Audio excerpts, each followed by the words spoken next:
欢迎来到黎春正频道，请订阅频道，所以大家不要错过当天最热门的新闻。我们今天的时事通讯包括以下内容：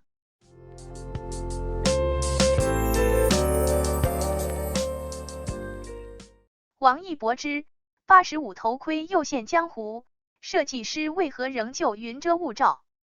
近日，王一博为福神拍摄广告，结果却搞出来大片的既视感，不是潮流，已然引爆潮流。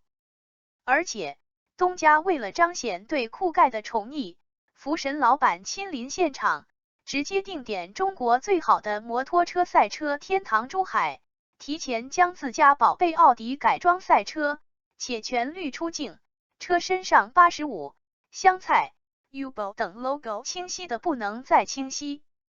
这让刚刚还沉浸于夜密的诡谲暗黑和雷雨的热血长空中无法自拔的人们，属实又狂欢了一把。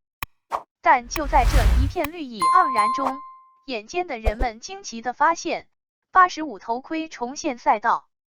对85头盔，老粉们委实不太陌生，从2019年那个炽烈的夏天悄然现身，到2022年的大杀四方，这个头盔伴随着王一博一路逢山开路遇水搭桥，每一次出现，仿佛都铭记着王一博速度与激情的畅快人生。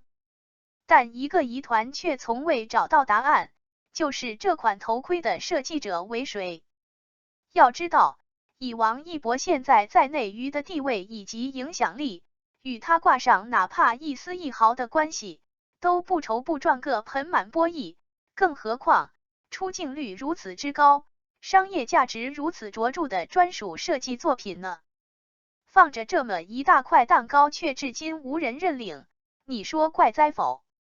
那今天喵猪就以此起笔，唠叨85头盔又现江湖，设计师为何仍旧云遮雾罩？不认领者，大概存疑有三。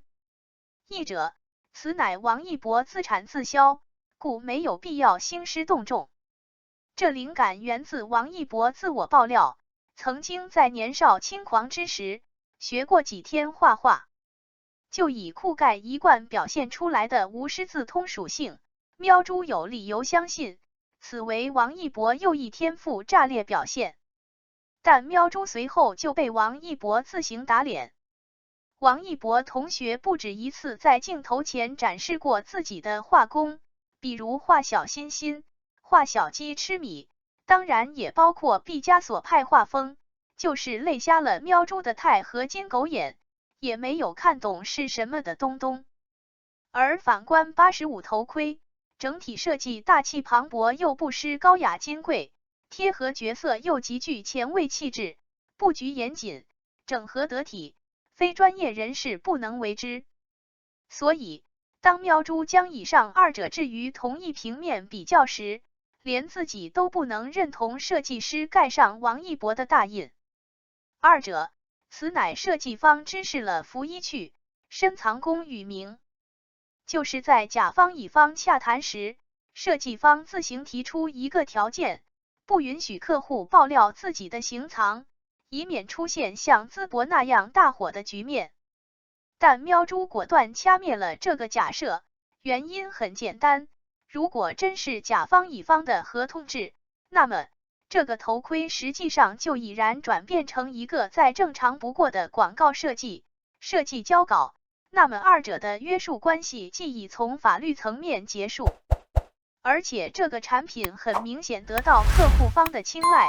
特别是这个户主还是王一博，那么设计方有必要隐藏自己，以避免接单接到手软的情况吗？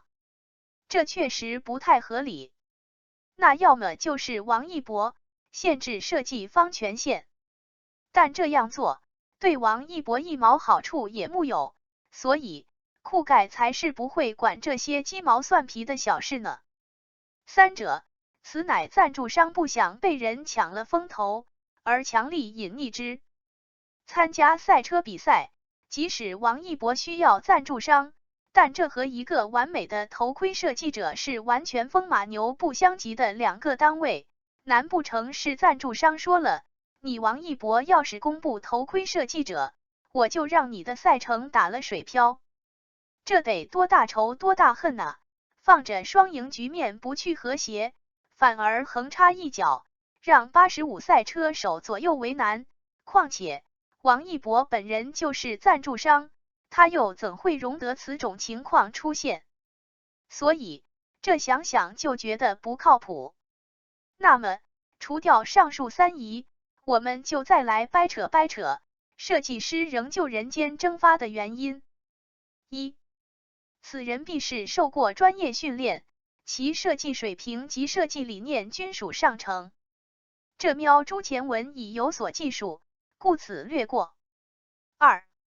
且其人应为独立经济体，不受制于任何人，可自行决定处置方式，对产品有不容置疑的决定权。否则，即使其人不想公布，其所属的集团或者合作者亦不会放过此等发财良机。三，